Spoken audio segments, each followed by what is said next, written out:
હું તાલાલા ને કોડીનાર આવ્યો છું ત્યારે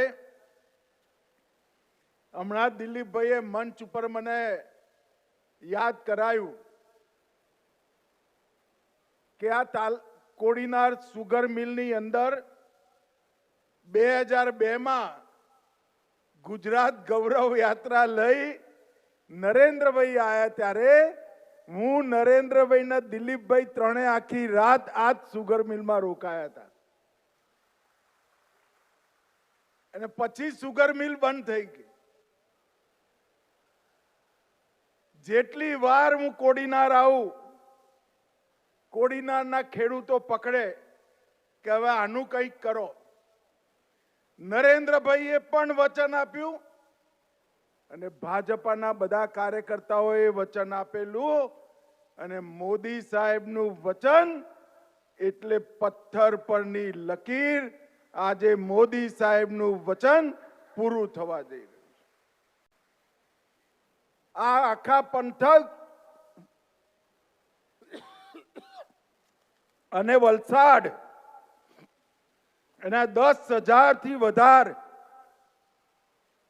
ખેડૂતોને આ સમૃદ્ધિનો દરવાજો ખોલવાનું કામ આ સુગર મિલોના પુનરોદ્ધાર સાથે ચાલુ થઈ જશે.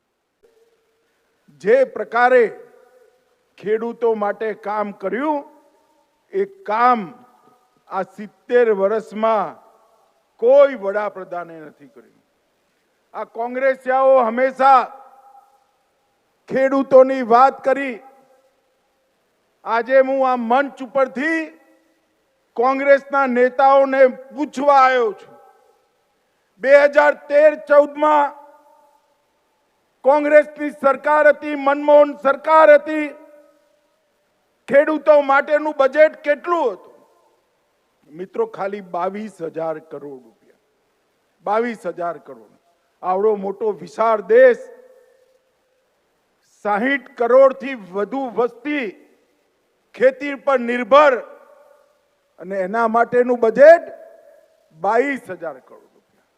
નરેન્દ્ર મોદીજીની સરકાર બની 2013-14 માં 22,000 કરોડ અને 23-24 માં 1,37,000 કરોડ રૂપિયા બજેટ ખેડૂતો માટે કરવાનું કામ કર્યું.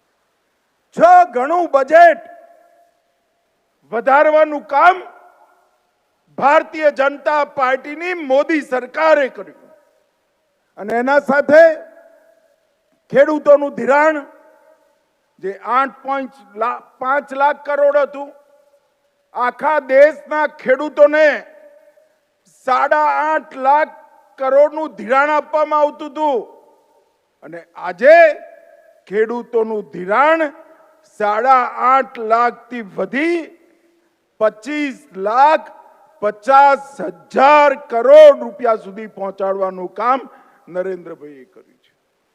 આજ બતાવે છે કે કેટલું મોટું મદદ કૃષિ અને કિસાનને નરેન્દ્રભાઈએ કરી.